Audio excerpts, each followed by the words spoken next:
Guys, இப்போ நான் உங்க கூட ஷேர் பண்ண போகிற விஷயம் என்ன தெரியுமா? என்னோடய அப்பாவும் அம்மாவும் ஒர்க் விஷயமாகவும் ஊட்டிக்கு போயிருந்தாங்க. நான் எல்லோரும் பண்ணுறது தானே, ஒர்க் முடிச்சதும் வந்துட்டு பக்கத்தில் இருக்கிற பிளேஸ் எல்லாம் பார்த்துட்டு வருவாங்க அப்படின்னு சொல்லிட்டு, நான் கூட ஒரு பொட்டானிக்கல் கார்டனோ இல்லை வந்துட்டு அந்த ஒரு மலையவோ ஒரு ஃபோட்டோ எடுத்து அனுப்புவாங்க அப்படின்னு நினச்சேன். ஆனால் அவங்க எனக்கு அமிச்ச வீடியோவை நான் இந்த வீடியோவில் அட்டாச் பண்ணுறேன். ஓகே, அதை கொஞ்சம் பாருங்கள். அதோடு நான் சில விஷயங்களை சொல்கிறேன், அதை பற்றி நீங்கள் யோசிச்சும் பாருங்கள். ஆக்சுவலாக அவங்க அனுப்பிச்சிருந்த வீடியோ என்ன அப்படின்னு பார்த்தீங்கன்னா, அவங்க ஊட்டி ஃபுல்லாக வந்துட்டு அவங்களோட ஒர்க்கை முடிச்சுட்டு பைக் ரைட் போயிருக்காங்க கைஸ், நிறைய ஸ்பாட்ஸுக்கு.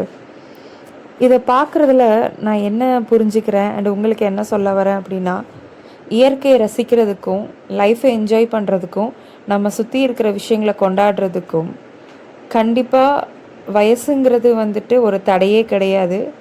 எந்த வயசுலேயும் இது உங்களுக்கு சந்தோஷத்தை கொடுக்குது அப்படின்னா கண்டிப்பாக நீங்களும் இதே மாதிரி ஹாப்பியாக உங்களுடைய லைஃப் டைமை ஸ்பெண்ட் பண்ணுங்கள். பிகாஸ் மெமரிஸுங்கிறது ரொம்ப இம்பார்ட்டன்ட் நம்மளுடைய லைஃப்பில். நாளை மீண்டும் சந்திப்போம்.